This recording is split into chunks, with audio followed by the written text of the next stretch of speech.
একটা কথা আমরা প্রায় শুনতে পাই যে শাশুড়িরা ছেলের বউকে খুব অপমান করে এবং সেই শাশুড়ি আবার নিজের জামাইকে খুব আপ্যায়ন করে। হুম, তাহলে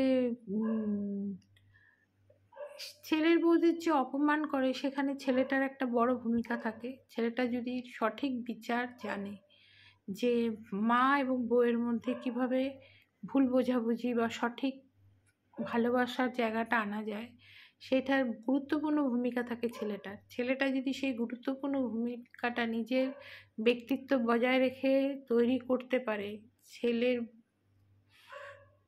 নিজের মায়ের ক্ষেত্রে এবং বউয়ের মধ্যে, তাহলে সেখানে খুব সুন্দর একটা সংসার তৈরি হয়।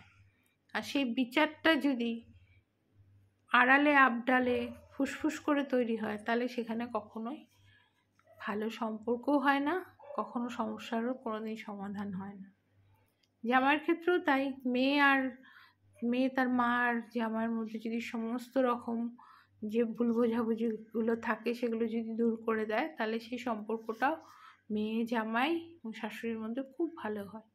যেটা ছেলের বউয়ের মধ্যে শাশুড়ির মধ্যে হওয়া সম্ভব, মেয়ে জামাই এবং শাশুড়ির মধ্যে হওয়াও সম্ভব।